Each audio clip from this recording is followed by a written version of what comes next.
Pai, iremos meditar, cear, nos deleitar em Ti, sermos confrontados pela Tua Palavra, que, Senhor Pai, possamos sentir a ferida da Tua Palavra, Senhor Pai, quando precisarmos ser feridos por ela, e, Senhor Pai, o consolo, quando, Senhor Pai, precisarmos ser consolados por ela, mas que nós, ó Pai, não venhamos escolher o que a Palavra faça em nossos corações, mas Tu, ó Deus, o sábio cirurgião, opera em nossas vidas.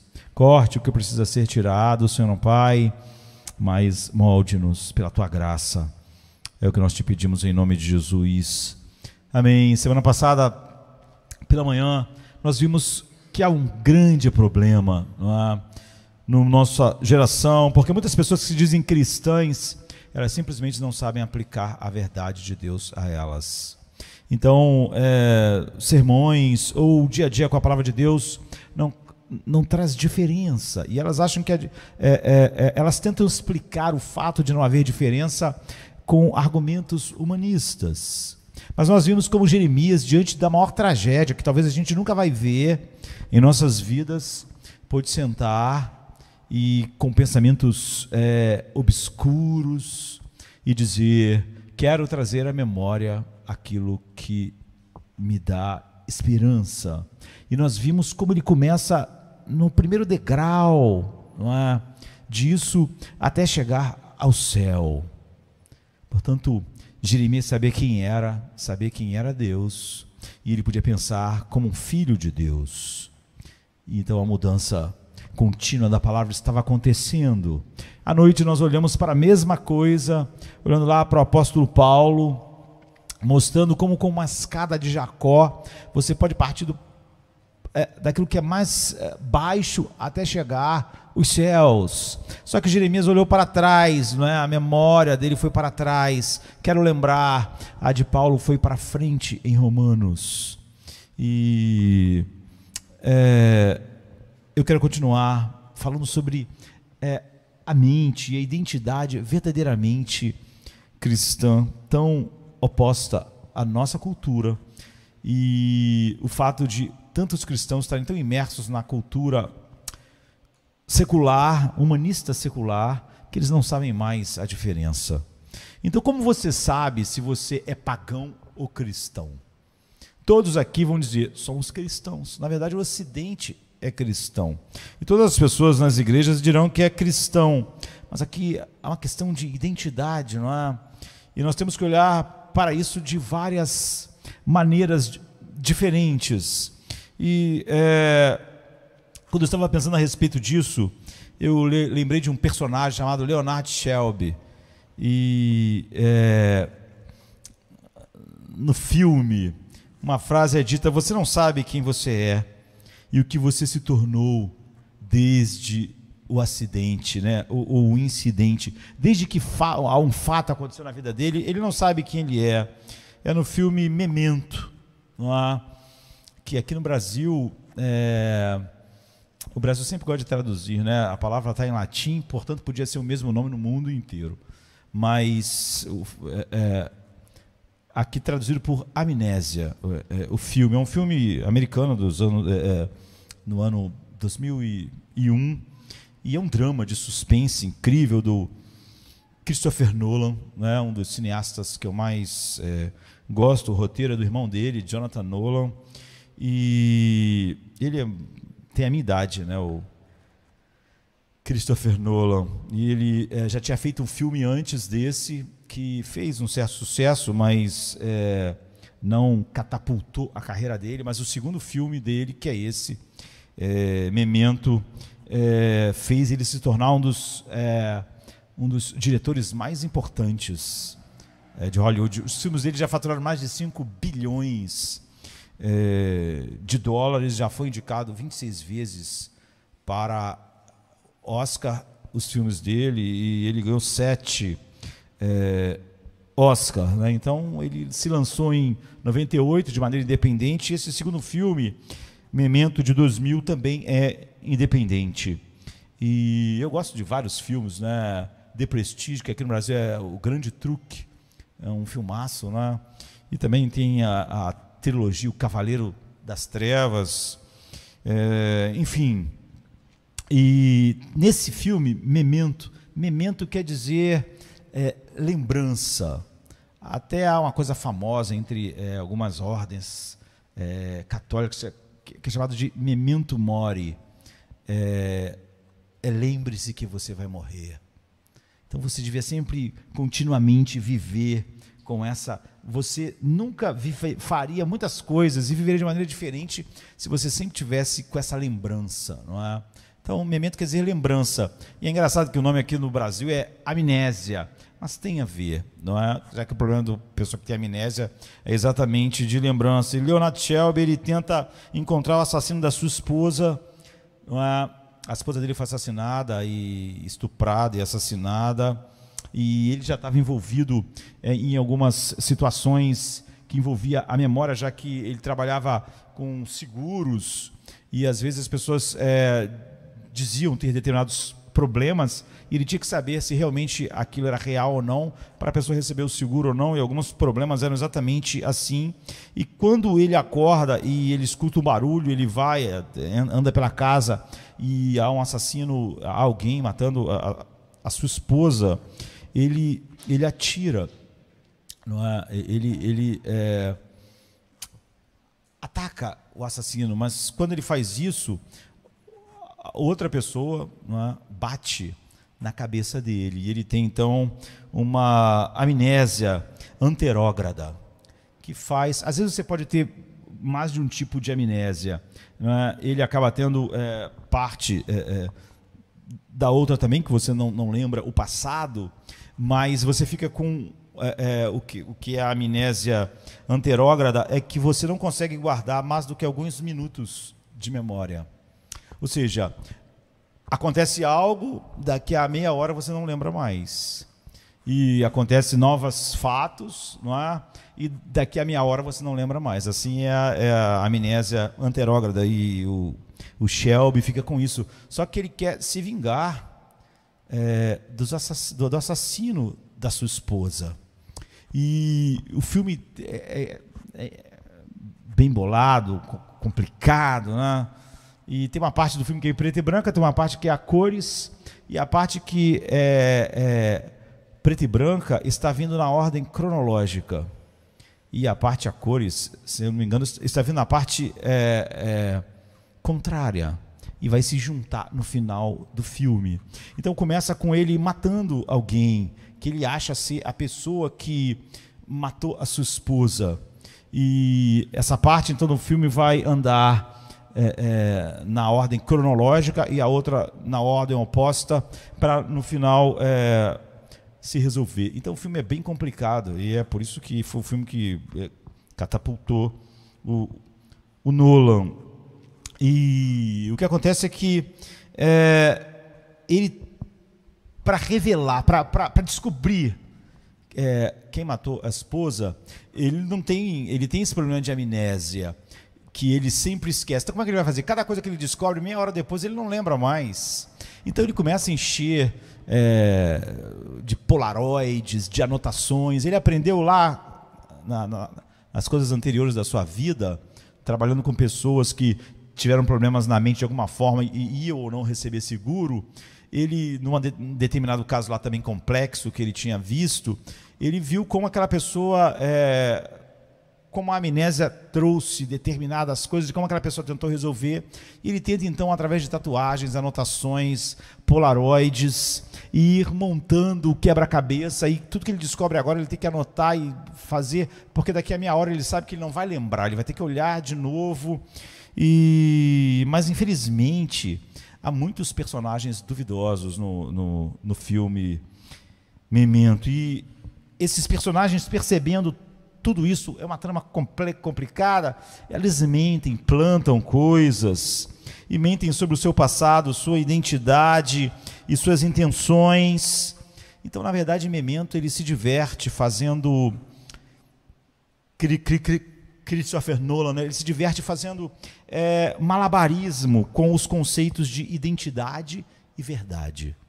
Como a nossa identidade se forma naquilo que a gente acredita, e à medida que o filme avança, a gente começa a duvidar cada vez mais de que Leonard Shelby é sincero, é íntegro.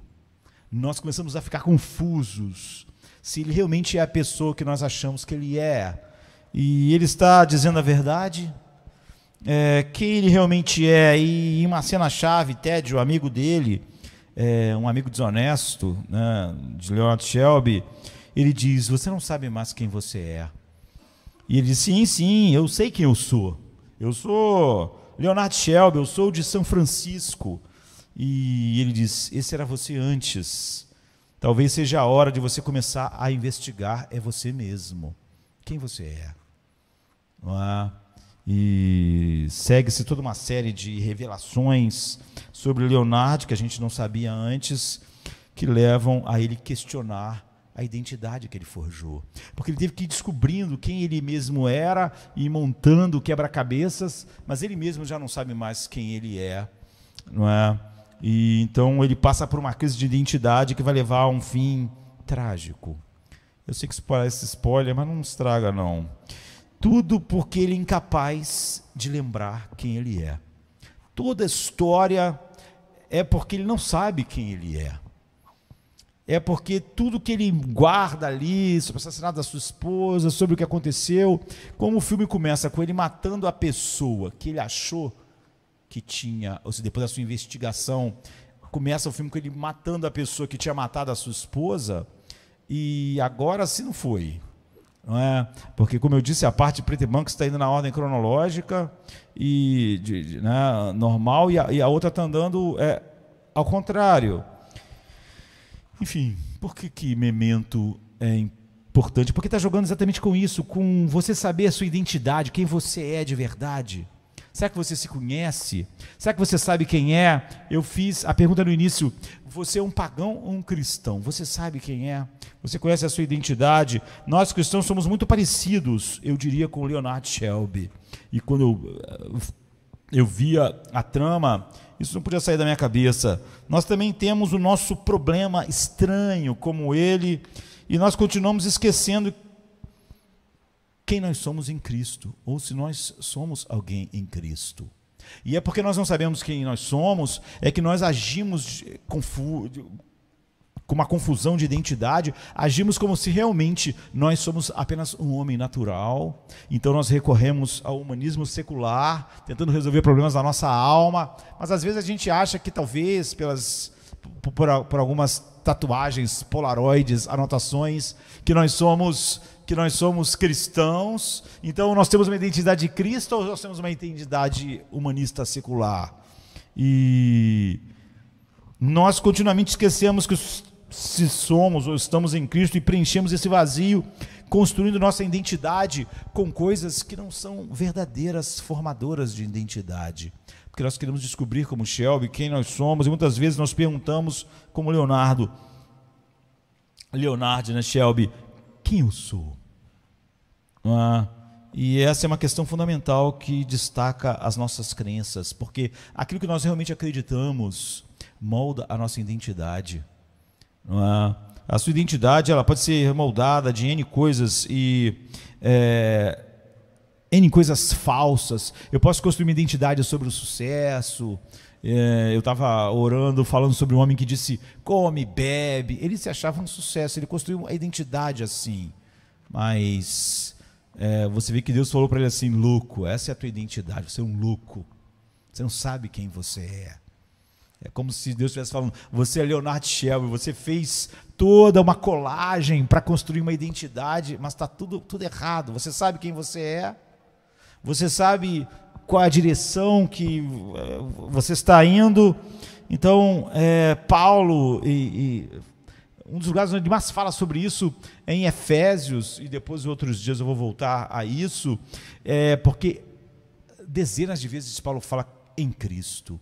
Em Cristo isso, em Cristo aquilo, em Cristo nós somos isso, em Cristo nós estamos aqui. É onde está o padrão da identidade de um homem regenerado. Paulo dirá, você não é o que você passou, mas o que Jesus fez por você. A escrava de Filipos não ia viver a vida inteira, eu fui uma escrava. Hoje em dia as pessoas ficam fazendo drama porque há 500 anos atrás, um parente dele foi escravo. Imagina se os judeus vivessem para sempre por causa do Holocausto, ou para sempre porque a origem da nação foi escravizada no Egito durante séculos. E a vida inteira isso fosse, de alguma maneira, uma fonte de identidade. Ontem nós vimos queimando, as pessoas fazendo um protesto, queimando uma estátua do Borba Gato, porque há tantos anos atrás ele não sei o que, ele fez algo que quase toda a história humana é recheada do pecado humano, não é? Seria como se nós fôssemos derrubar as pirâmides do Egito, porque elas foram construídas com obra escrava. A grande parte daquilo que o Egito tem de antigo, que todo mundo acha incrível, os judeus trabalharam como escravos, fazendo aquilo. E quase tudo na história, de alguma maneira, está envolvida a escravidão de todos os povos, de todas as raças. Então nós temos que destruir tudo. E daqui a uns anos temos que destruir tudo que foi feito agora, porque tudo que está sendo feito agora é construído sobre bases pecaminosas, como quase tudo é edificado no mundo. Mas se você está em Cristo, aquela menina que era escrava em Filipos, agora o que a definia a identidade dela era o que Cristo fez por ela, e não a vida que ela teve. Então ela ia ser da igreja do mesmo carcereiro que bateu em Paulo, e Paulo ia estar na igreja junto com o carcereiro que bateu nele, não é? E a escrava estaria junto com outras pessoas. É assim, porque uma coisa estava definindo elas agora. Você não é o que você faz. Se você está em Cristo, você é o que Cristo fez. E o que você faz não determina quem você é. Em vez disso, quem você é em Cristo é que determina o que você faz agora. E essas são verdades fundamentais opostas ao humanismo secular. Então eu perguntei, você é um cristão ou um pagão? Você vê, é uma questão de identidade. A maioria dos cristãos na nossa geração estão tão confusos ou mais, e olha que Memento é confuso, porque Leonard Shelby não sabe quem ele era, não tem memórias confiáveis para basear a sua identidade. Aquilo que a igreja tem sido é muito mais complicado do que o filme de Christopher Nolan. E há muitas maneiras de nós abordarmos isso. De alguma maneira eu vou fazer isso agora e à noite e outros dias, quem sabe. Em Mateus 6 a 15, nós temos uma maneira, uma das muitas, que a Bíblia vem expor isso em nossas vidas. Jesus diz assim: mas quando tu orares, entra no teu aposento e, fechando a tua porta, ora ao teu pai que está em secreto, e o teu pai que vem em secreto te recompensará publicamente. E orando, não useis de vãs repetições, como os pagãos, que pensam que por muito falarem, eles serão ouvidos. Não vos assemelheis, pois, a eles, porque vosso pai sabe o que vos é necessário, antes de vocês começarem a pedir. Portanto, vocês orarão assim: Pai nosso que estás nos céus, santificado seja o teu nome. Venha o teu reino, seja feita a tua vontade, assim na terra como nos céus. O pão nosso de cada dia nos dai hoje, e perdoa-nos as nossas dívidas, assim como nós perdoamos os nossos devedores. E não nos deixes cair em tentação, mas livra-nos do mal, porque teu é o reino, o poder e a glória para sempre. Amém. Então, aqui nós temos Jesus falando para nós. E é a semana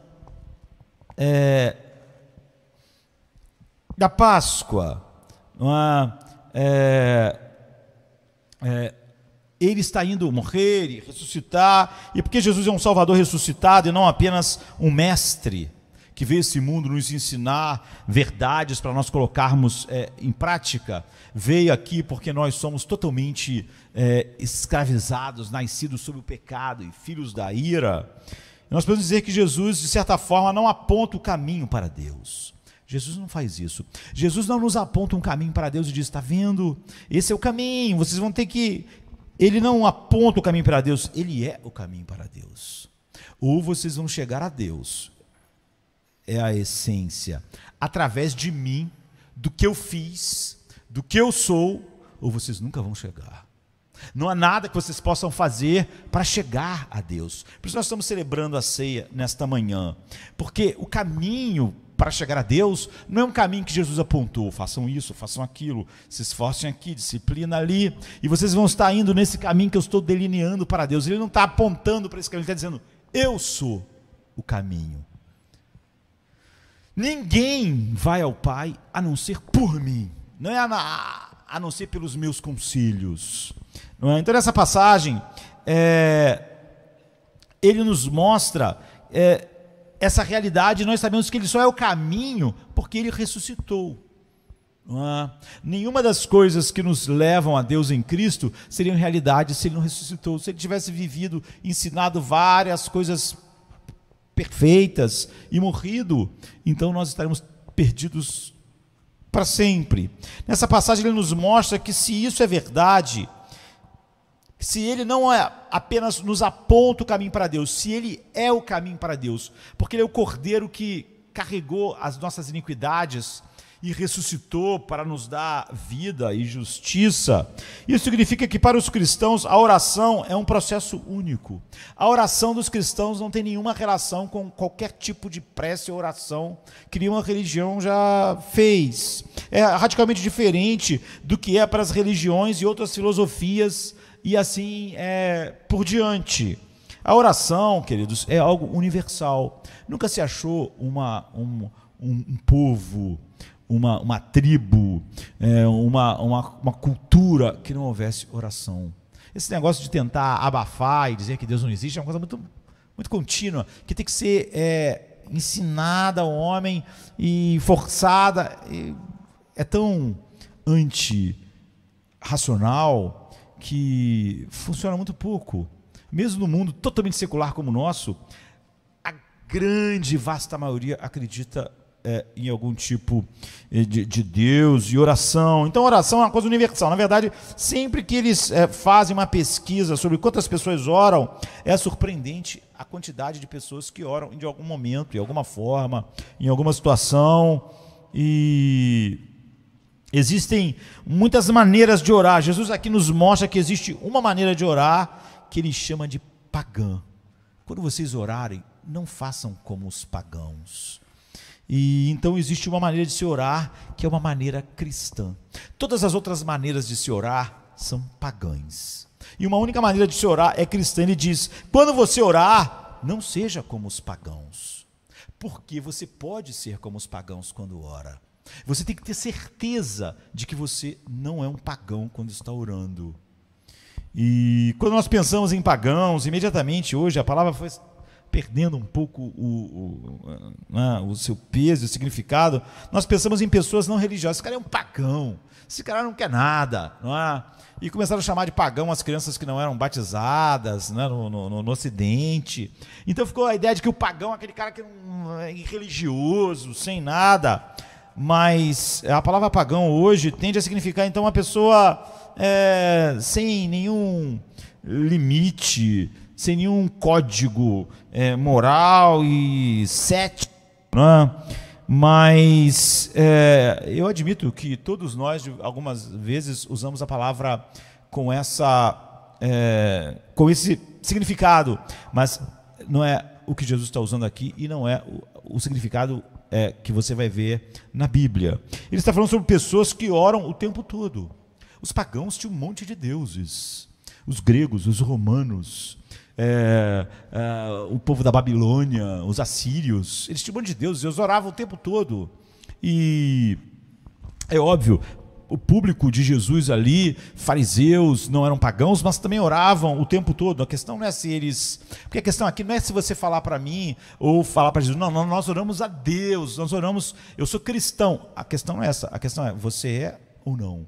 Você está confuso como Leonard Shelby, sem saber a sua identidade, ou você realmente é quem você diz que é? Não é? Então eles estavam orando, os pagãos, o tempo todo, e eles balbuciavam, eles oravam talvez mais do que eu e você. Você viu como no Monte Carmelo os profetas de Baal ficaram orando de manhã até o anoitecer. Eles oraram não sem fervor, com fervor, eles começaram a se retalhar, se cortar, muito fervor na oração deles a Baal. Eles oravam talvez, os pagãos, e os pagãos ainda hoje não é? Mais do que eu e você. E eles têm muitas palavras, e Jesus está mostrando aqui que a diferença real, a linha divisória que desce no meio da humanidade e que divide as pessoas, na mente de Jesus não é tanto se você é religioso ou religioso, se você ora muito ou se você ora pouco, mas aquilo que separa a oração e a espiritualidade cristã e o paganismo. As pessoas que oram como os pagãos e as pessoas que oram o Pai Nosso. Jesus está dizendo, só existe esses dois tipos de pessoas. Quando vocês orarem, não orem como os pagãos. Orem como um cristão, como eu estou dizendo. Então, a questão aqui não são palavras. Nenhum judeu ia dizer que orava como um pagão. Nenhum cristão vai dizer assim, não, eu oro como um pagão. A questão é, você sabe a diferença? Então, isso é uma marca da verdadeira identidade cristã. Ele diz, não ore como os pagãos, eles acham que devem ser ouvidos por causa das suas muitas palavras. Mas, diz ele no versículo 8, seu pai sabe o que você precisa. Muitas pessoas olham para o versículo 7 e 8 e dizem, o que Jesus está falando? Devemos pedir coisas a Deus. Algumas pessoas olham para o versículo 8 e dizem, seu pai celestial sabe do que você precisa. Bem, é Jesus dizendo que você não precisa orar, ou você não precisa pedir coisas, porque o pai já sabe. Você vê que essa é uma mentalidade muito distante da mentalidade de Cristo. Então, obviamente, esse não é o caso, porque apenas alguns versos depois, Jesus não está dizendo, você não precisa orar, porque antes de vocês orarem, Deus já sabe o que vocês precisam. Ele está dizendo, vocês não devem orar como os pagãos, porque antes de vocês pedirem, Deus já sabe o que vocês precisam. E dependendo de como vocês oram, vocês simplesmente vão orar como os pagãos. Então, veja o que Jesus está dizendo. Jesus diz que existem duas bases diferentes nas quais você pode se aproximar de Deus. Ele diz que os pagãos se aproximam, tentam a se aproximar. Essas pessoas são extremamente religiosas e elas oram muito, e elas fazem muitas coisas, e elas se sobrecarregam, e os pagãos acham que eles serão ouvidos por isso, por algo que eles fazem. Eles acham que há coisas que eles fazem que vão fazer Deus ouvi-los. Essa, essencialmente, é uma oração pagã. Deus me ouve por alguma coisa que eu faço. É por isso que os profetas de Baal, por exemplo, eles se cortaram. Ele não está ouvindo, não está nos ouvindo. Se a gente fizer determinada coisa, ele vai nos ouvir. Se a gente fizer uma corrente de 7 dias, não é? Porque Deus não está me ouvindo, mas depois de uma corrente de 7 dias, isso é os profetas de Baal se retalhando. E agora as pessoas são religiosas porque elas oram muito. Então os pagãos acham que eles vão ser ouvidos porque eles oram muito. Eu estou orando 2 horas e Deus não está me ouvindo. Mas e se a gente orar 4 horas? Aí ele pode ouvir. Porque nós achamos que Deus nos ouve por algo que a gente faz. Jesus disse, não seja um pagão. Isso está mostrando uma identidade pagã em você. Como você ora. Ele está dizendo, não seja como eles. Eles acham que é pelo muito falar que eles vão ser ouvidos. A essência da oração pagã é que ela acha que Deus ouvir elas depende de um propósito que ela faça. Depende de quantas horas ela ora. Depende de quão difícil seja determinada situação que ela faça. Não seja como eles. Vá a Deus como se ele fosse seu pai. Você só pode ir a Deus por você, como um pagão, ou você pode ir a Deus por mim e somente por mim. Saber que Deus só ouve a sua oração por causa de mim. Eu sou o caminho que leva a Ele, por causa da minha morte, por causa da minha ressurreição, por causa de todas as sortes de bênçãos espirituais que eu comprei. Você só tem esses 2 caminhos. Você pode ser extremamente uma pessoa que se diz cristã e que ora muito, mas você é um pagão. Você pode não saber. Mas Leonard Shelby também não sabia quem ele era, não sabia a identidade dele, estava tão confuso. E ele não está falando sobre pedir, não é? Ele está falando sobre como pedir. E ele está falando sobre duas bases diferentes nas quais você pode ir a Deus. Duas bases totalmente diferentes. Você pode orar como um pagão ou como um cristão. Se você diz que é um cristão, não importa se você ora como um pagão. Se os judeus, ouvindo ele ali, todos oravam ao Deus do Velho Testamento, não importava, porque eles oravam como pagãos. Então eles eram pagãos. Eles só estavam confusos sobre a identidade deles. Em outras palavras, você pode orar. Muitas pessoas que pensam que são cristãs, que fazem parte da igreja, quem sabe desta igreja também, eles até oram Pai Nosso, não é? Mas não oram o Pai Nosso de verdade. Eles não vão a Deus como seu Pai. Eles fazem orações pagãs. Num domingo como hoje, muitos lugares, muitas igrejas no mundo estão fazendo orações pagãs.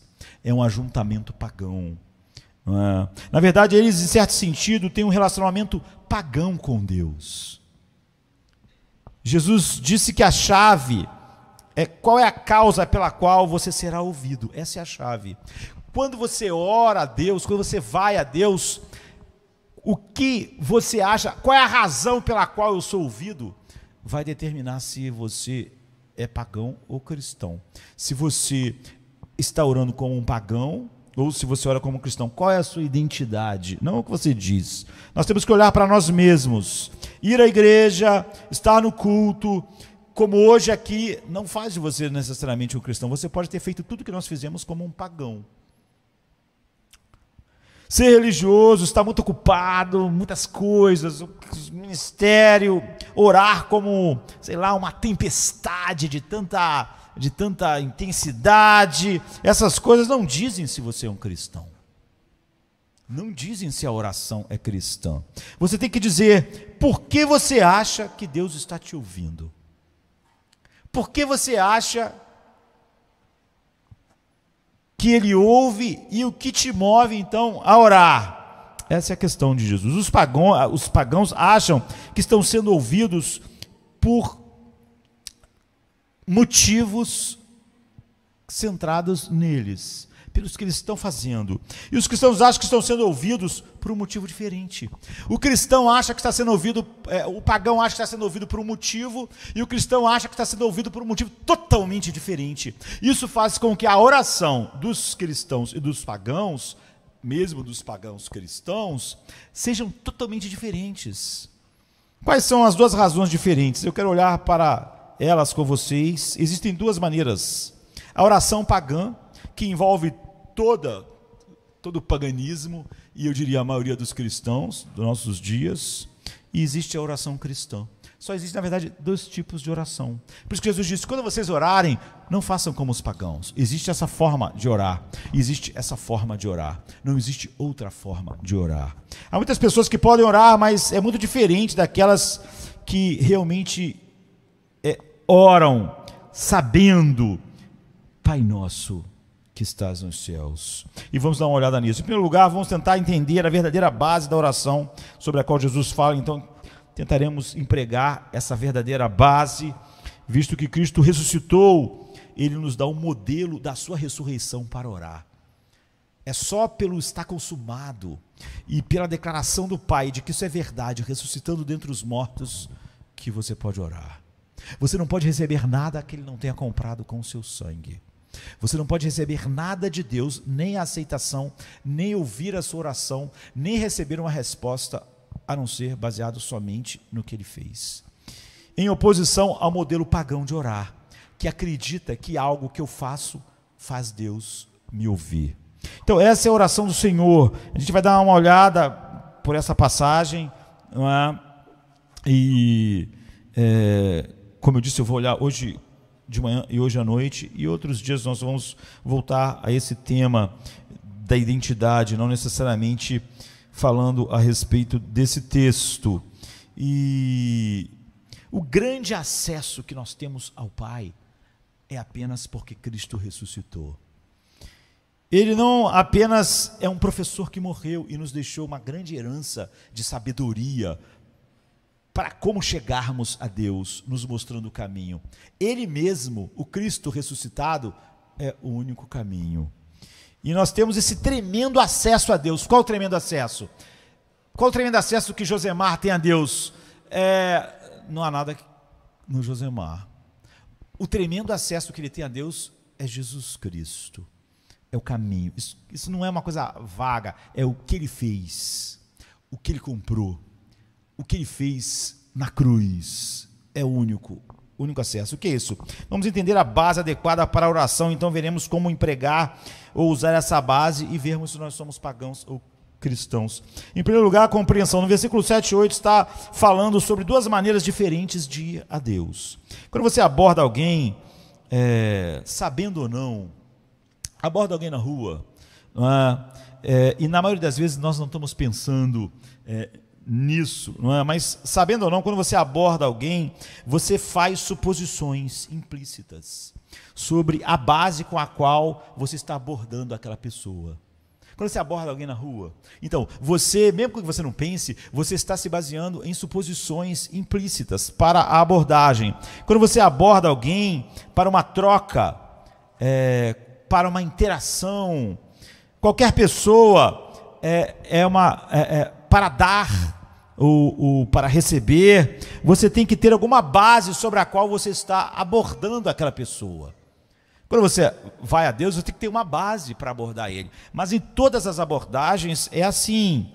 E a base determina o nível de troca que há nessa interação. Por exemplo, nas ruas do Rio de Janeiro, você pode abordar as pessoas que são totalmente estranhas para algumas coisas, e nós abordamos. Eu me aproximo das pessoas e elas me abordam, eu abordo elas e elas me abordam no dia a dia, no metrô, no trem, no transporte público, ou em qualquer lugar, um shopping. Uma das coisas normais com as quais você pode se aproximar de alguém é para obter instrução, não é? E você está lá na estação do trem ou do metrô, tem um monte de estação, um monte de plataforma, você diz para alguém que você nunca viu: esse trem vai para onde? Em que plataforma o trem que vai para o metrô, que vai para... onde é? Para que lado eu devo ir? Eu estou querendo ir para não sei aonde. Qual é o trem? Qual é a plataforma? Quando você aborda um estranho no metrô, no Rio de Janeiro, isso é permitido. Por que é permitido? Qual é a base dessa interação? Bem, nós podemos chamar de humanidade comum, é a base que eu estou usando. Você se lembra de como é entrar no metrô ou trem pela primeira vez, numa cidade que você não conhece, e a menos que você tenha crescido naquele lugar ali, você sabe como, muitas das vezes, o metrô, como o trem, como, às vezes, o que é isso, gente?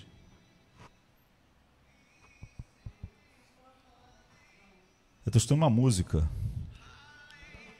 É aqui.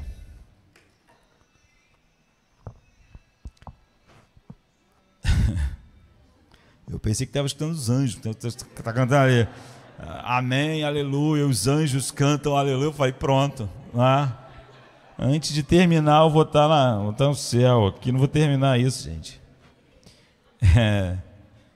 Então, você tem um senso comum de humanidade, e você sabe o que está perdido. Você sabe o que está no lugar onde você não consegue se orientar, é para lá ou para cá, que ônibus eu pego, que trem eu pego. Você tem esse senso, e então você se identifica com aquela pessoa que está sem saber qual é o metrô que vai pegar, qual é o trem, qual é o ônibus. Então ele tem, entre aspas, o direito de pedir informação a você sobre o horário, sobre o local, sobre a plataforma. Mas todo mundo sabe que essa é uma base pequena e você não pode ir muito além desse tipo de interação. Você vê, há uma abordagem baseada nisso. Nós somos humanos. Eu também fico perdido às vezes na cidade, não sei para onde e abordo as pessoas. Então, não só no Rio de Janeiro, nas grandes cidades, na verdade, você não pode dizer às pessoas... Isso é o tipo de pergunta que você pode dizer. Essa é uma abordagem aceitável, porque ela está baseada na sua humanidade comum. Mas você não pode abordar, por exemplo, alguém na rua e falar assim: puxa vida, eu gostei da sua bolsa. podia me dar ela? Minha bolsa é feia, mas eu achei tua bolsa tão bonita. A pessoa diz assim, quem é essa pessoa? Você está louca? Como é que ela pode ter intimidade comigo e me pedir minha bolsa? Você vê a abordagem que você tem a mim, tem pressupostos aceitáveis. Na nossa humanidade, eu sei que está perdido. Então você pode me abordar e me pedir uma informação, mas você não tem intimidade para me pedir a minha bolsa. Ou achar, poxa, isso aqui você podia me dar isso aqui? Ou então alguém perguntar, e aí, como é que está? Estou aqui na estação, como é que está teu casamento? Quem é essa pessoa? Como assim? Como ela acha que pode me abordar assim? Que tipo de acesso ela acha que tem? Você apenas não pode fazer isso. Por que não? Porque não tem uma base adequada. Você não tem uma base. Você tinha uma base adequada para fazer perguntas sobre que metrô, que trem, que ônibus. Mas você tem. Isso é troca demais para a base que nós temos. Nós somos estranhos. Você não pode me abordar assim. Se você quiser ter uma interação mais profunda, você tem que ter uma base mais profunda. Quando você tem uma amizade profunda com alguém, você tem uma interação mais profunda. É assim que funciona. Jesus Cristo está mostrando aqui que, fundamentalmente, existe apenas duas maneiras básicas de você abordar Deus. Quando nós pensamos sobre isso, essas são as mesmas duas maneiras básicas de nós lidarmos uns com os outros. Muitas pessoas já falaram comigo sobre gradações. E eu admito que nós podíamos falar sobre algumas gradações sutis, mas só ia gastar nosso tempo. Há um espectro entre esses dois pontos. Mas o que Jesus está dizendo é que, basicamente, eles definem tudo. Não é? Esses dois pontos básicos. E acho que nos relacionamentos pessoais você tem essas duas coisas básicas também. Quais são essas duas coisas básicas? Você pode ter um relacionamento comercial com alguém ou um relacionamento familiar com alguém. Em uma relação comercial, em uma relação de negócios, a base é eu tenho algo para você e você tem algo para mim. E então nós podemos nos relacionar nessa base. Há coisas que você tem que me interessam e há coisas que eu tenho que te interessam. E essa é uma base, Jesus diz. Essa é a base do que eu tenho para você. E é um relacionamento familiar, que é o que eu sou para você. A base do relacionamento não é o que eu tenho para te dar, mas o que eu sou para você. Jesus diz, só existem essas duas, basicamente, tanto na relação geral, quanto na nossa relação com Deus. Em relação a negócios, então, tudo está baseado no desempenho. Você vê, muitos casamentos, eles são só um contrato comercial. As pessoas vão dizer que não, mas é a realidade. O que você tem para mim? Olha, depois de um certo tempo eu não estou gostando do que você tem para mim. O que eu estou te dando, eu estou achando que estou te dando mais do que estou recebendo. Nesse negócio eu estou achando que estou tendo prejuízo. Você vê, a base não está sendo, é uma base comercial, não é uma base quem eu sou e quem você é, e por isso a interação. Você é útil para mim, eu sou útil para você. Eu estou fornecendo o que você precisa e você está fornecendo o que eu preciso. Essa é uma base. Na relação familiar, a base é um compromisso. É uma espécie de relação permanente, comprometida. Deixe-me mostrar esses dois paradigmas rapidamente. Existem duas maneiras diferentes de você morar na casa de alguém.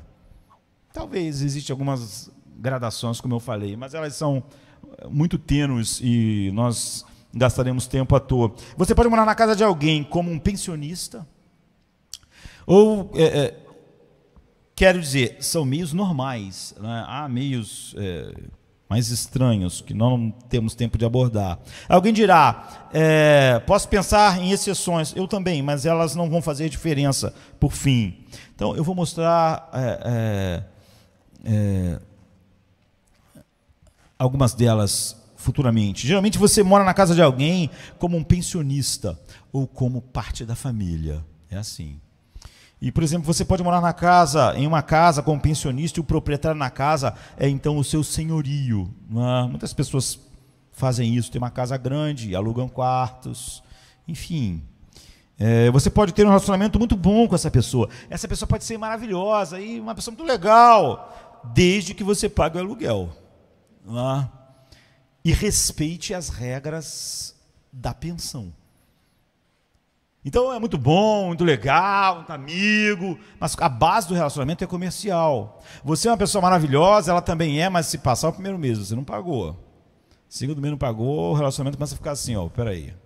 Esse relacionamento se baseia no fato de que eu estou dando o que ele precisa, um teto, e ele dá o que eu preciso, o dinheiro.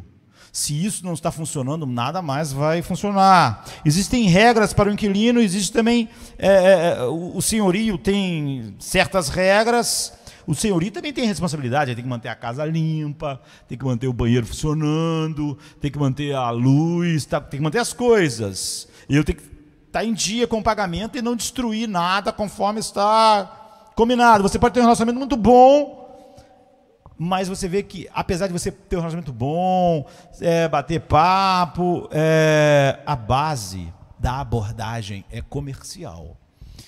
Mas esse intercâmbio é mecânico de bens e serviços, o que eu dou e o que eu recebo. É uma relação comercial, é mecânico, de bens e serviços na maior parte do tempo.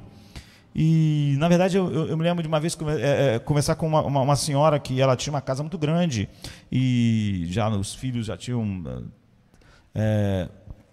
não estavam mais em casa, então ela alugava parte da casa. E ela disse assim, um dos grandes problemas quando você mora na mesma casa e vê os hóspedes todos os dias, e café, é que o relacionamento tende continuamente a se distanciar de um relacionamento comercial para um relacionamento mais próximo.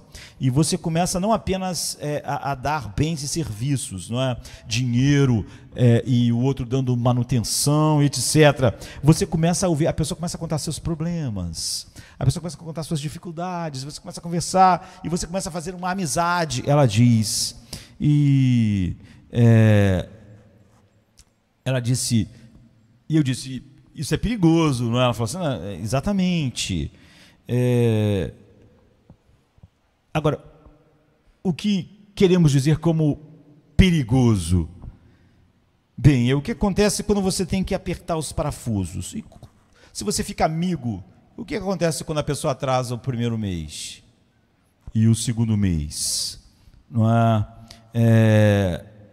Você vai falar com a pessoa, olha, você não pagou. Mas aí, puxa, essa pessoa, você já criou um outro tipo de relacionamento, aquilo vai acabar dando errado, né? O que ela está dizendo é que aquela é uma relação comercial e condicional.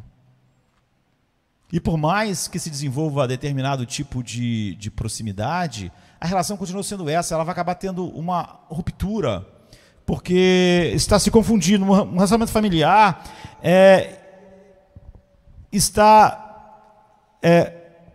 se transforma num relacionamento incondicional. E isso é péssimo, quando é o caso dessa senhora que alugava lá. A relação comercial é baseada no que você tem e no desempenho. Você está desempenhando bem o combinado, dando o que eu preciso. Eu estou desempenhando bem o combinado, o que eu tenho que te dar. Mas o relacionamento familiar está se movendo na direção do que eu sou. Não é? Um é condicional e o outro é incondicional. Ele tem a ver com o seu fazer, e o outro tem a ver com o seu ser, o que você é. Eu disse, você tem que ter cuidado, então, você não pode se tornar amigo dos inquilinos, e este é o problema, que às vezes você pode ter não só nessa relação, mas no trabalho, né? Você é chefe de alguém. Então você está lá, tem as ordens, mas você começa a desenvolver uma amizade. As coisas começam a complicar, porque a pessoa começa a não chegar na hora. Eu tive um problema. Ele acha que porque é amigo, você desenvolveu um negócio, a relação pode ser assim. Você entende, né? Não, olha, eu não entendo. Você precisa chegar na hora. Aí pronto. Aí o outro fica magoado. Porque você vê, eles estão perdendo a base do relacionamento. Quando você supervisiona alguém que acaba de se tornando seu amigo, o que acontece é que ele começa a não querer cumprir a regra. A regra que todo mundo cumpre. Porque é amigo, então ele pensa, eu não vou cumprir, e ele vai entender, porque ele é meu amigo. O que acontece é que se eles não cumprirem o que é descrito nas obrigações, a situação vai ficando dissonante, vai ficando problemática. Isso só mostra esse ponto de vista que existem dois tipos básicos de relacionamento.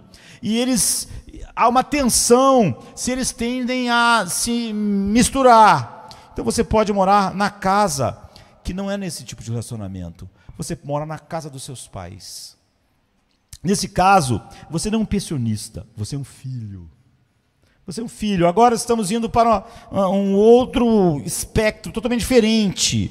Em uma situação como essa, você sabe que o paradigma que faz você estar naquela casa é totalmente diferente do pensionista. A maneira como o paradigma do negócio deve funcionar é: se você tiver um bom desempenho, você vai ficar aqui. Você tem um bom desempenho como alguém que quer morar aqui, está pagando, você vai ficar. Se você não tiver um bom desempenho, você não vai ficar. Ou se você mantiver a casa bem, tudo organizado, eu vou ficar, senão eu vou procurar outro lugar, porque isso aqui não está muito bom para mim. Então a forma do paradigma familiar deve funcionar desde que você aceite que deve ter um bom desempenho da outra relação, não é o paradigma. Não é? Você está na minha casa porque você é meu filho. E quando você tem um mau desempenho, você ainda é meu filho. Você está aqui e você vive aqui por quem você é, não pelo que você pode me dar. Jesus está dizendo o seguinte: você só pode se aproximar de Deus com uma relação comercial ou uma relação familiar. Toda oração que é uma relação comercial é pagã. Você é pagão. Todo aquele que chegar por mim somente e sabe que o Pai só ouve e só faz qualquer coisa por minha causa, você está numa relação familiar. Você pode chamar ele de pai. E ele diz agora, aqui está como você pode dizer se está se aproximando de Deus com base comercial e familiar. Cada um de vocês aqui hoje. Como você pode dizer em que você está numa relação comercial com Deus, pagão, ou uma relação familiar? Existem muitas maneiras de fazer isso, mas ele está usando a oração como exemplo. Ele diz: a sua vida de oração vai determinar se você é pagão ou cristão. Não é o que você diz ser cristão ou não. Como também não adiantaria eu dizer lá para o cara, quando eu estou morando na casa: agora eu sinto que eu sou um filho para você. Não, você não é meu filho. Você é o meu inquilino. Você, não é, você é o pensionista, sou inquilino, e essa é a relação. Não é? Então ele está olhando para as pessoas, muitas das quais lá oravam ao Deus de Israel. E também estavam ali pessoas que já tinham supostamente crido nele. Ele diz: não importa, todos aqui ou oram como pagão ou como cristão. E o que define se você é pagão ou cristão é isso, não o que você diz. Jesus está lhe dando então um teste para ver em que base você tem ido a Deus. Você foi a Deus nessa manhã no culto. E ele diz: você vai balbuciar as suas palavras, elas serão muitas. Você vai acreditar que é por muito falar que Deus vai te ouvir. Porque você acha que Deus precisa disso. Deus precisa de alguma coisa. Deus precisa que você fique 2 horas falando com Ele, 3 horas. E porque você ficou, você fez a tua parte, Ele vai ter que fazer a dele. Nessa relação comercial. Não é? E esses dois são interessantes. Na antiga Bíblia, King James diz: eles amontoam frases vazias e eles pensam que serão ouvidos por suas repetições. Ou seja, o pagão, a oração pagã sempre acha que vai ser ouvido por Deus por algo que ele faz. Eu estou orando 2 horas por dia, eu estou fazendo isso, eu estou fazendo aquilo. Ele não acha que... ele não tem uma relação familiar. Ele não acha que ele só em Cristo é ouvido. Só por causa de Cristo. E por nada que ele faça. Como um filho, os meus filhos, eles não acham: papai vai fazer isso por mim porque eu tenho feito isso e aquilo. Eles vêm a mim como filhos. Eles não estão com medo de ser mandados embora, despedidos. Ou vai embora de casa porque você não está cumprindo aqui as... Obviamente essas palavras têm várias nuances. Na versão internacional, na NVI, quando você orar, não continue tagarelando. Eles acham que serão ouvidos por causa das muitas palavras. Como lá os profetas de Baal acharam que iam ser ouvidos porque eles estavam orando o dia inteiro.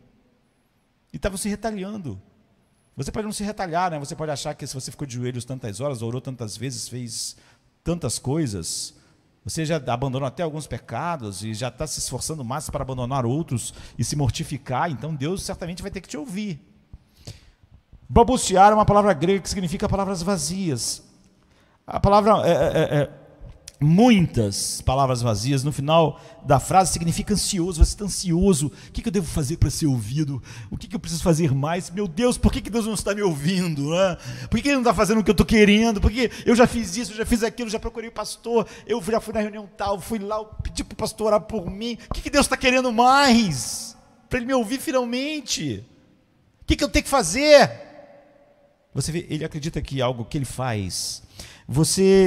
Veja como você sabe se você é pagão ou é cristão. O que acontece? Quando suas orações não são respondidas, quando suas orações não forem respondidas, você vai descobrir que você fica irritado, você fica ressentido, você fica ansioso, porque você diz, eu fiz tanto, por que Deus não está me ouvindo? Por que Ele está deixando isso acontecer? Ou você fica ansioso, porque você ora, mas a ansiedade continua lá. Por quê? Porque você pensa, será que eu já fiz o suficiente para Ele me ouvir? Será que eu já fiz? Eu acho que não fiz, eu não tenho certeza. Eu fiz aquela coisa ontem, eu acho que então Ele não vai me ouvir. Você vê, esse é um pagão. Você vai se sentir então ressentido quando Deus não faz o que você pensa. Porque você pensa, eu já paguei a pensão. Eu estou pagando aluguel e eu mereço, Deus, uma resposta. Eu mereço que tu faças isso. Ou você vai ficar ansioso, por quê? Você vai pensar, eu não paguei o aluguel, portanto, provavelmente, por isso que Ele não está me ouvindo, né? Eu não tenho feito todas as coisas que Ele mandou, então agora Ele não vai fazer. Pense sobre isso. Se você descobrir que sua vida não está indo bem, você ora e as coisas simplesmente não estão indo bem, qual é a sua resposta? Você fica ansioso? Você fica pensando no que você precisa fazer mais para Deus te ouvir? Por que tem gente que quando tem problema começa a vir à igreja? E quando ela não tem problema ela não vem? Ela acredita. Ela acredita que vir à igreja, de alguma maneira, ela não vem aqui por um aspecto familiar. Não é? Ela vem aqui porque ela acha que se ela vier aqui, ela está pagando algo que vai fazer Deus ouvi-la.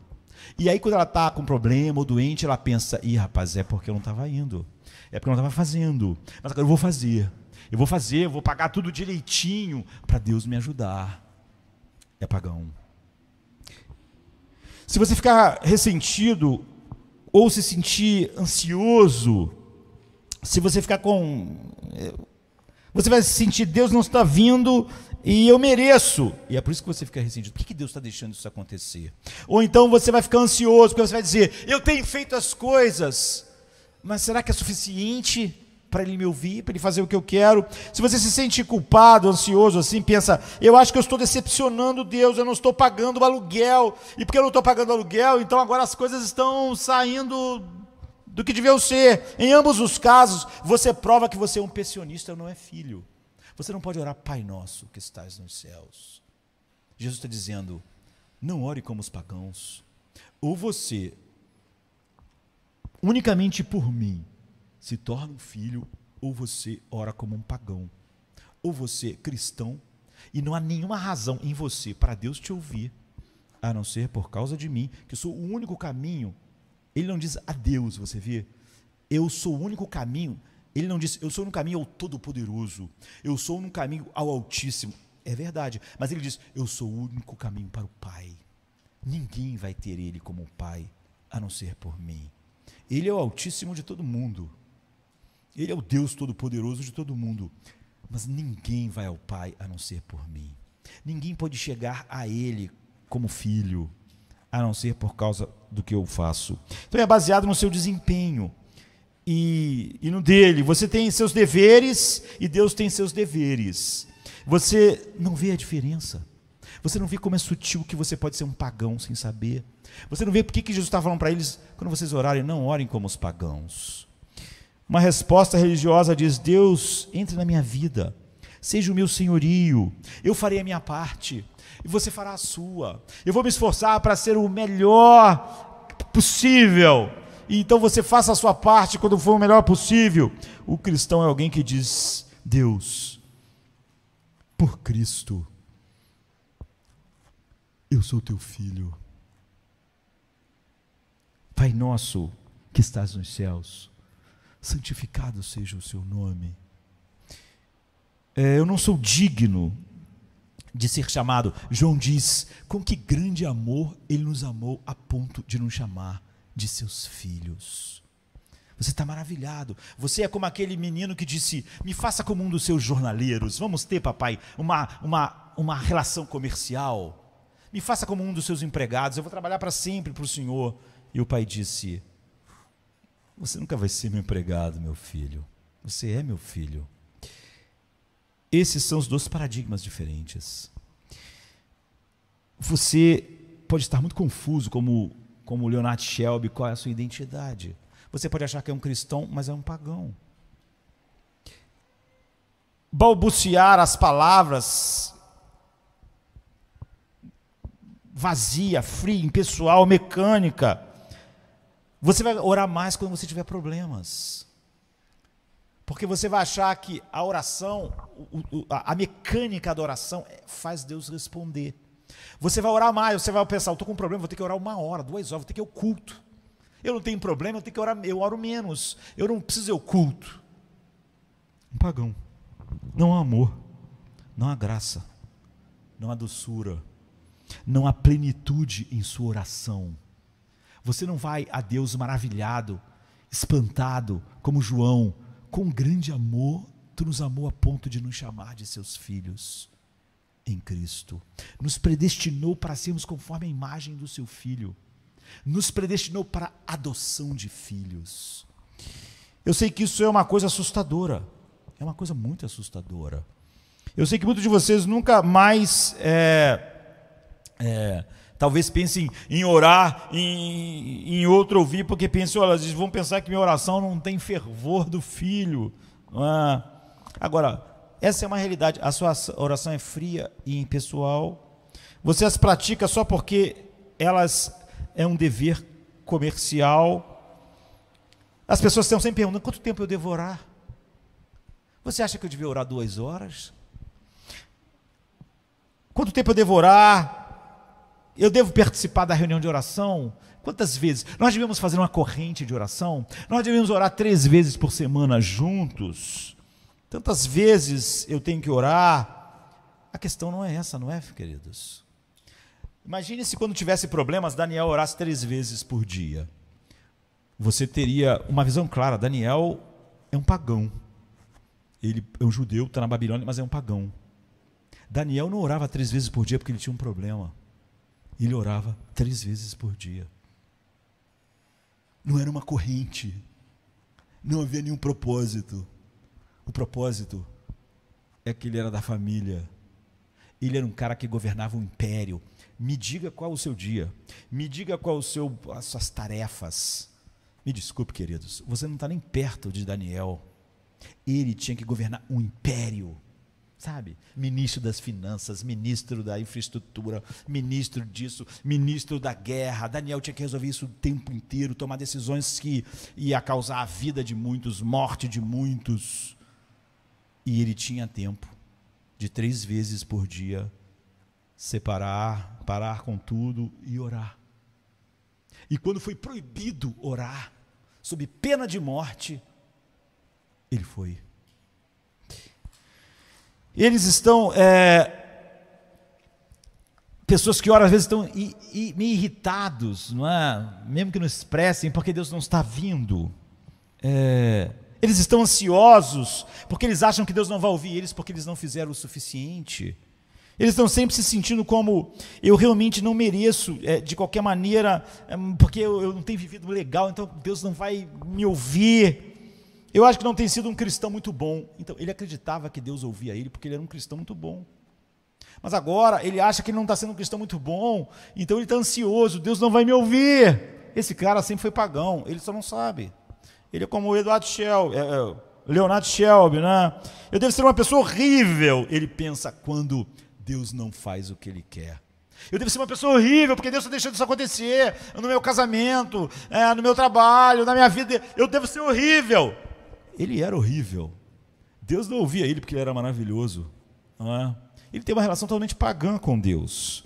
Então você vai ficar ansioso, ou frio, ou impessoal, ou mecânico, ou caloroso e confiante, porque você acha que está fazendo a coisa certa. E o seu relacionamento com Deus é de um pensionista, não é de filho. Jesus começa o Pai Nosso, e ele não começa, como eu disse, nosso Rei que está nos céus, nosso Deus Altíssimo que está nos céus. Tudo isso é verdade. Deus é todas essas coisas, não é? Nosso Criador que está nos céus, é verdade. Na verdade, ele nem mesmo começa a oração como nosso grande amigo que está nos céus. Você sabe por quê? Porque até a amizade é uma espécie híbrida de relacionamento de família e de negócio, infelizmente. É por isso que é tão raro grandes e verdadeiras amizades. Você encontra um amigo, até mesmo a amizade se baseia em grande parte no desempenho. Se ele começar a não ser o que você quer, você pensa, essa amizade não vale a pena. Não está me dando mais o que eu quero. Aqueles de vocês que dizem, olha, o problema de falar sobre família é que minha família é um desastre, pastor. Dizer que essa relação de família é porque eu conheço minha família é uma bagunça. Mesmo sendo uma bagunça e quebrada, e cheia de disfunção, como as pessoas gostam de falar hoje em dia, a família prova o paradigma que está sendo colocado para nós. Muitos de nós, nessa sala, temos relações com irmãos, irmãs, marido, esposa, filho, filhas, pais, mães. Ainda temos relações com pessoas cujo comportamento e história têm sido tais que, se elas não fossem nossa família, nós não teríamos mais relacionamento com elas. Mas nós pensamos, é minha mãe, é meu filho. Se fosse só um amigo, a gente tinha diz, acabou, quero mais, não dá mais. Mas é minha esposa, é meu esposo, é meu filho. Se fosse um amigo, eu ia dizer, vai viver, não quero saber mais nada, mas é meu filho. Você vê, por que você ainda tem esse intercâmbio? Se ele não está entregando, porque é sua família. E essa pessoa é complicada, mas ainda é minha irmã. Ainda é meu irmão, ainda é meu pai. Ainda é meu filho. Jesus não diz, quando você for a Deus, diga, amigo nosso que estás nos céus, apesar de que Ele é o grande amigo. Ele não diz, quando você vai a Deus, diga, nosso Rei, embora Ele seja, Deus é amigo, Rei, Criador. Ele diz, porém, que você deve ir, Pai nosso, ninguém pode ir ao Pai, a não ser por mim. Porque essas duas pequenas palavras vão controlar todo o seu relacionamento com Deus. Ou Ele é seu Pai, ou você sempre pensa em Deus de uma maneira pagã. Na verdade, a razão pela qual ele usa a palavra pagão aqui para pessoas muito religiosas, espirituais, que oram continuamente, que gastam muito tempo em oração, ele está tentando transmitir o ponto de que a paternidade de Deus você só tem nele, pelo que ele fez. Ele, como Deus, dá a vida, a respiração e tudo mais. Mas ele tem essa relação de Deus, ele sustenta a criação, mas como um pai, só através do que eu fiz, você pode chegar a Ele. E todas as suas orações vão ser controladas pela sua paternidade, tão somente por aquilo que eu fiz. Então, João 1,12 diz, todos quantos estão em Cristo, Ele deu autoridade de se tornarem filhos de Deus. Ele lhe deu o poder. O que significa ser um cristão? Significa que você foi adotado, foi dado a você direitos. Quando você recebe a Cristo, quando o Pai te leva a Cristo, você é adotado na família, você foi predestinado para a adoção de filhos em Cristo. Isso significa ser cristão. Se você não entende isso em algum nível, você não entende o que é ser cristão. Pense por um minuto. Essa semana eu estava vendo a reportagem que o Cid Moreira não queria mais que o filho dele fosse filho dele, um filho adotivo. Por causa de um problema lá, e o juiz não aceitou. Por quê? Porque você adotou ele como filho. Ele não é empregado, você mandar ele embora. Você adota ele como filho. Deve haver uma razão muito grave para você, para isso ser desfeito. A justiça não aceita simplesmente que você adote alguém. Cansei. Não é? Deu muito trabalho. Pais não fazem isso. Você é pai.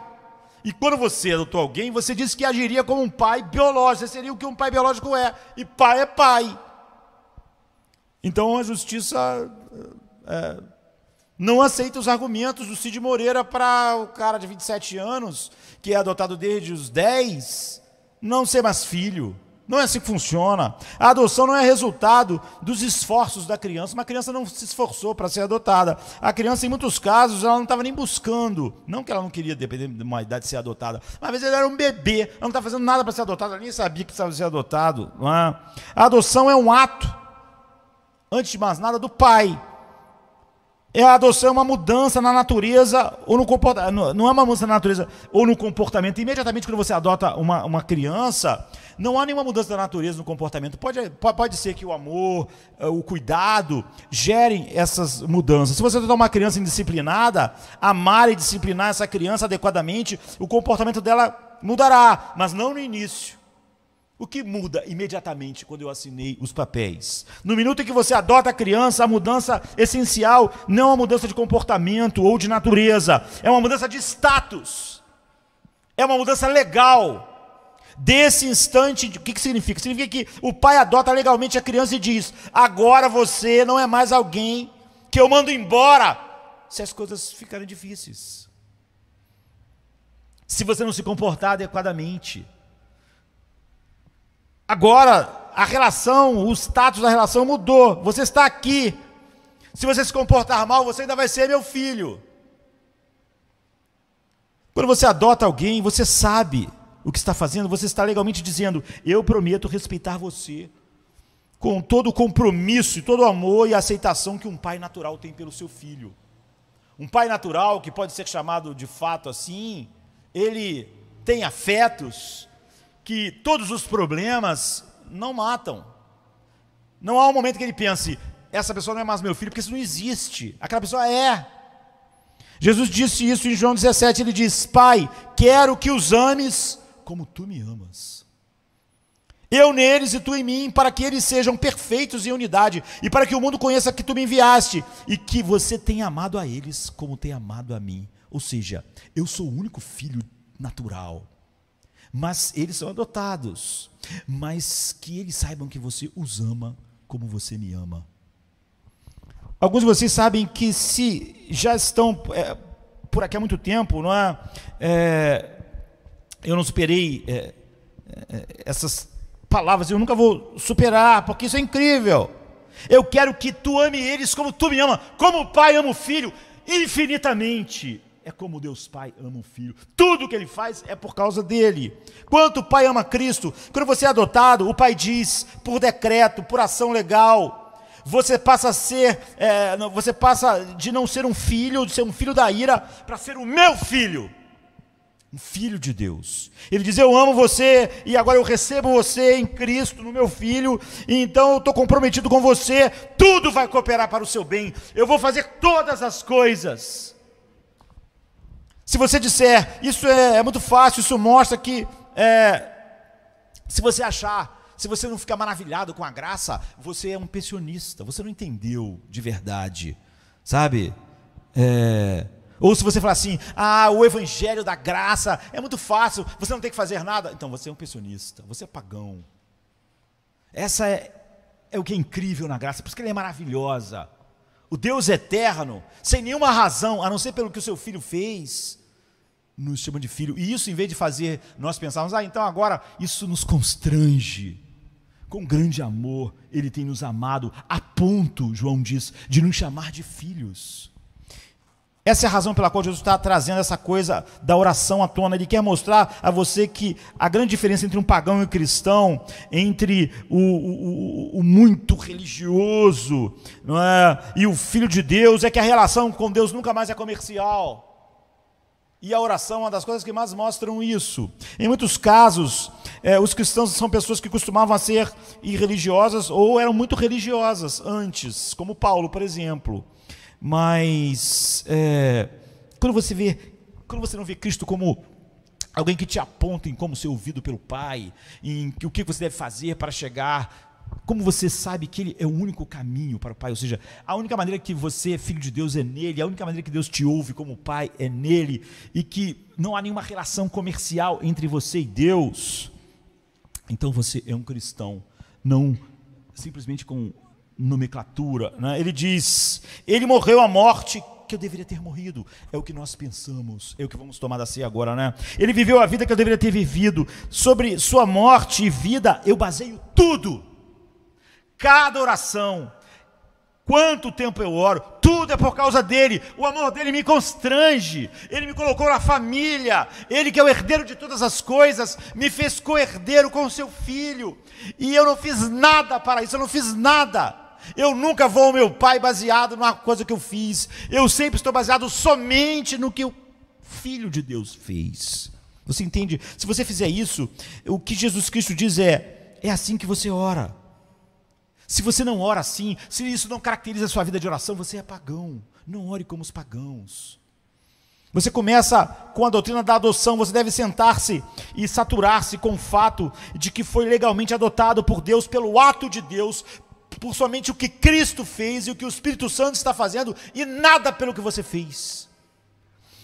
Quando Jesus começa a oração, Pai Nosso, ele diz, você tem que fazer isso toda vez que tiver qualquer relacionamento com Deus. O seu relacionamento com ele ou é totalmente filial, ou você é um pagão. A qualquer momento você tem que se saturar com isso, todo dia. Esse é o fogo que alimenta o acesso à presença de Deus. É assim que nós vamos a Ele, é assim que nós oramos. É isso que transforma o trono do universo. O trono de Deus é o trono do universo. Ele é o rei do universo. Mas para nós é o trono da graça. Pelo sangue de Cristo nós chegamos não ao trono do universo simplesmente, porque o trono do universo se transformou no trono da graça. Hebreus 4 diz, porque não temos um sumo sacerdote que não possa compadecer-se das nossas fraquezas, cheguemos, pois, com confiança ao trono da graça.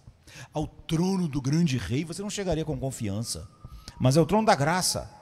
Não é? Para que possamos alcançar misericórdia e achar graça a fim de sermos ajudados em tempo oportuno. Jesus diz, saia, nunca pense em outra maneira pelo qual Deus te ouve, a não ser porque eu te levei como o caminho, eu sou o caminho para que ele seja seu Pai, o único caminho. Qualquer oração com base comercial ou qualquer religiosidade não passa de paganismo, ainda que você chame de cristianismo. Você tem louvor, você diz, santificado seja o seu nome. Nós chegaremos a isso em outra hora. Na verdade, toda a primeira parte da oração é adoração, é louvor, não tem petição. Depois vem o pão nosso de cada dia nos dás hoje, e perdoa os nossos pecados, enfim, Pai Nosso não é outro tipo de oração, todas as orações verdadeiras. Essa é a forma, Pai Nosso é a maneira como todos os tipos de orações devem ser feitas. Ou eu estou numa relação filial, somente pelo que Cristo fez, ou eu estou numa relação comercial. E eu começo a pensar se eu tenho uma dificuldade, que eu tenho que orar mais, ou que eu tenho que fazer mais coisas, ou que eu não fiz coisa suficiente, então eu estou ansioso, ou eu acho que eu fiz coisas suficientes, então eu estou ressentido porque Ele não me ouviu. Se você não se satura, se você não se alegra, se você não está lidando consigo mesmo, com o mundo, com Deus, contínua e implacavelmente, como filho de Deus, então você é um pagão, não importa.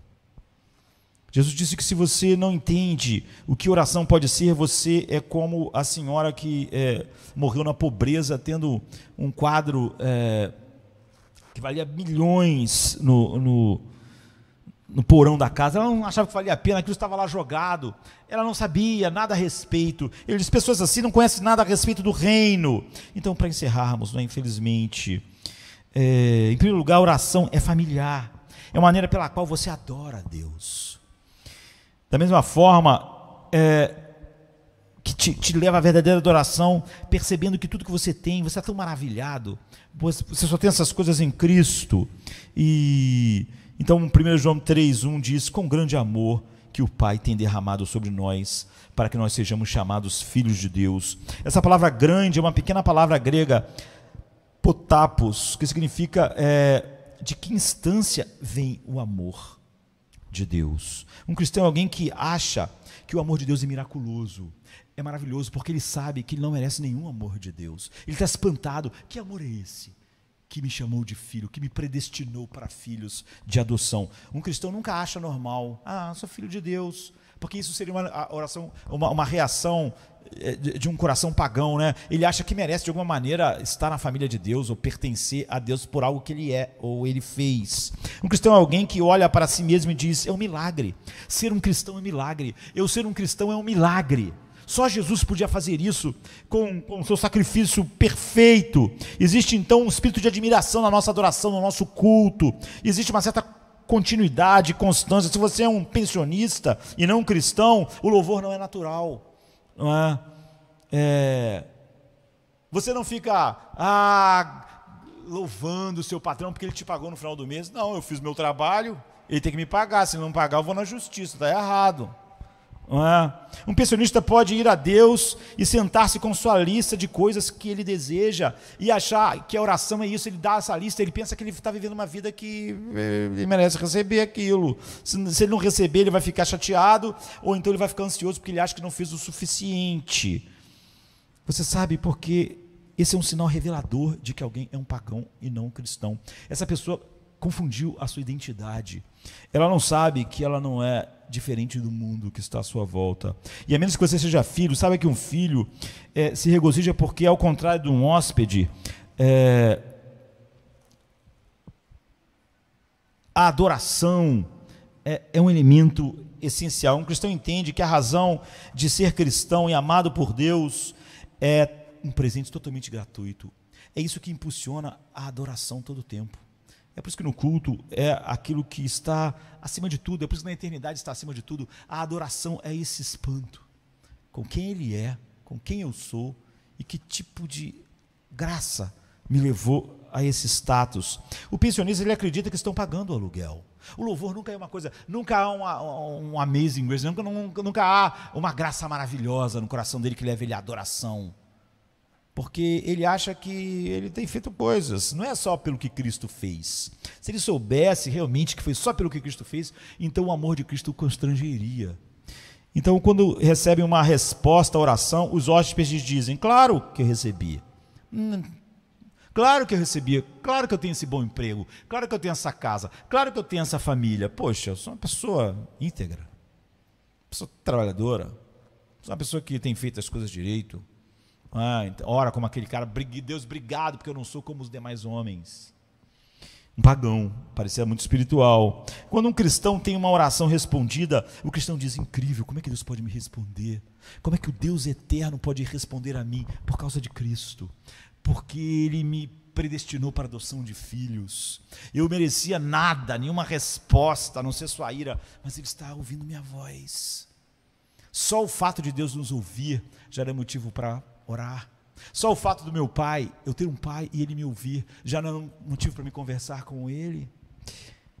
Existe um espírito de louvor quando a relação não é de um pagão. Na verdade, se você perguntar a um hóspede: você é cristão? O pensionista dirá: claro que eu sou cristão.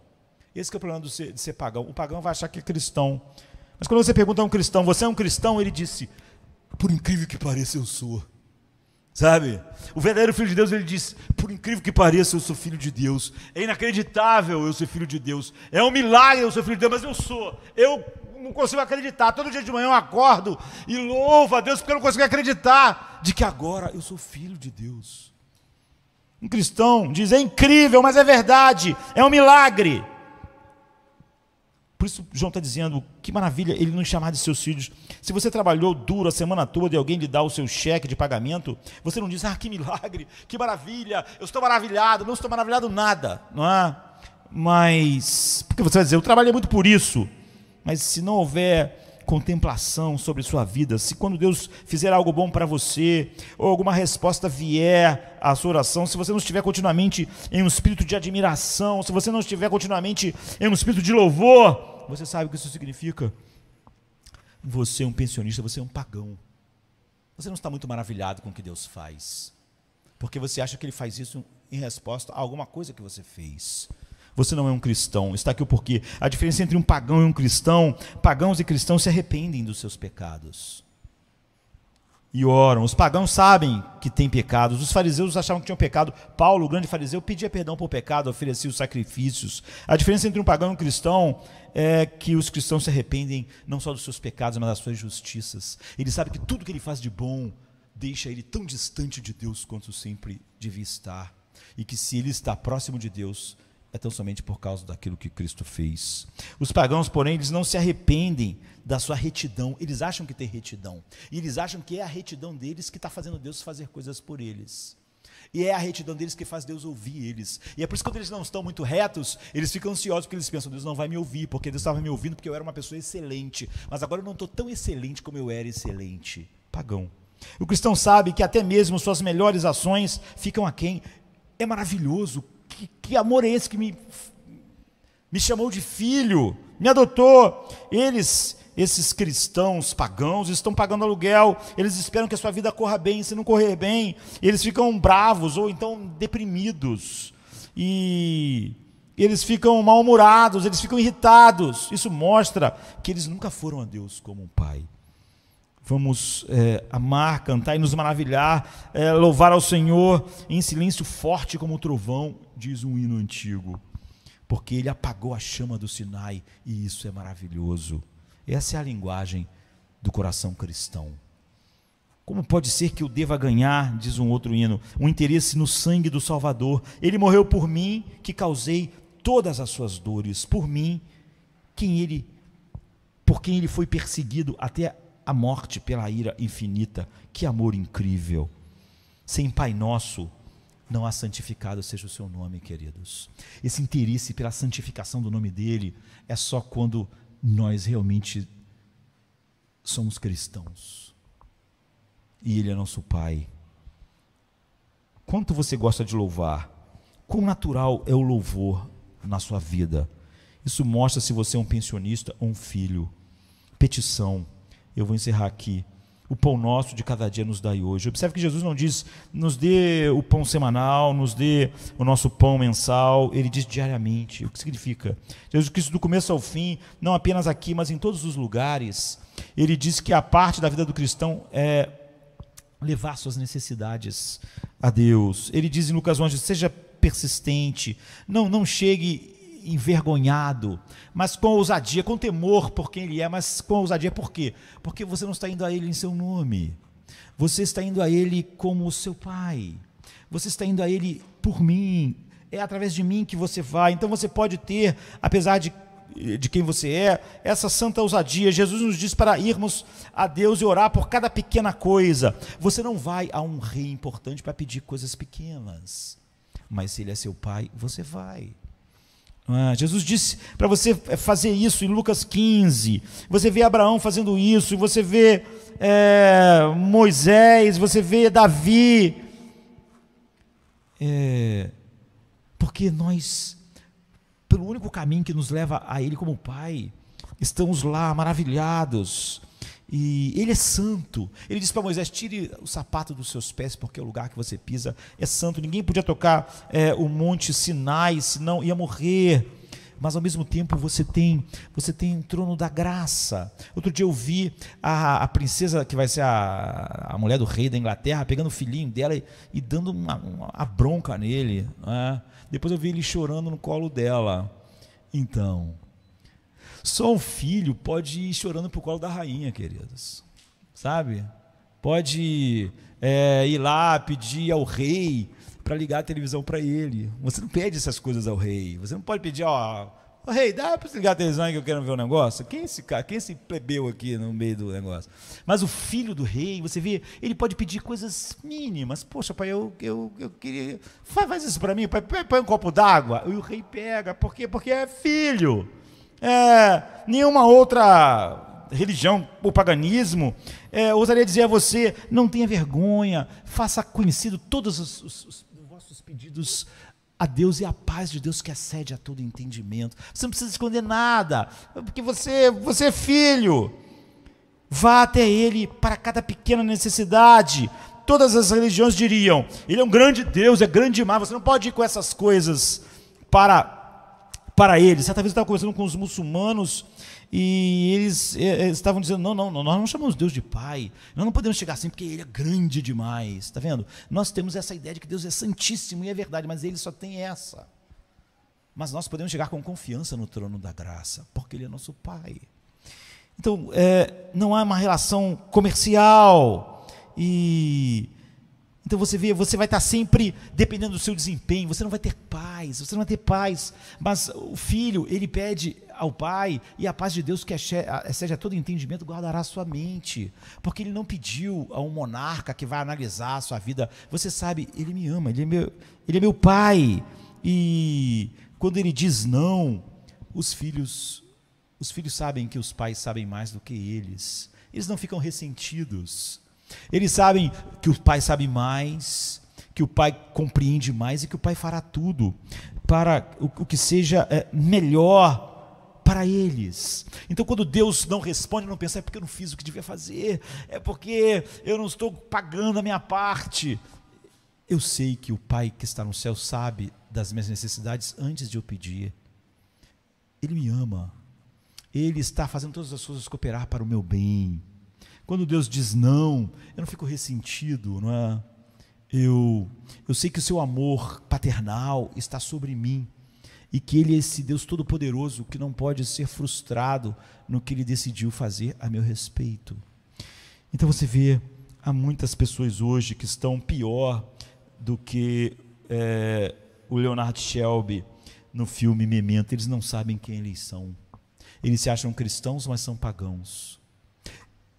A identidade deles, em vez de estar em tudo que Cristo fez, a identidade deles está na sua suposta autoestima que vem do dinheiro, ou então da sua posição. Eles vivem como pagãos, mas eles acham que são cristãos. Se você tomar da Santa Ceia agora, verifique. Jesus disse, a oração é um ponto determinante que mostra se você é pagão ou cristão.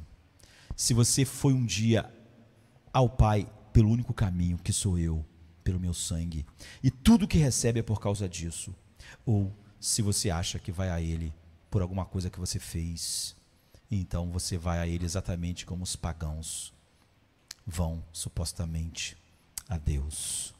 Vou pedir aos irmãos que entreguem os elementos da Santa Ceia. Venha se cansado estás, e eu descanso darei.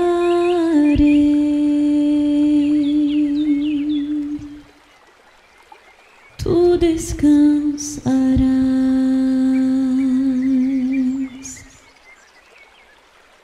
Venha a mim se não tens paz,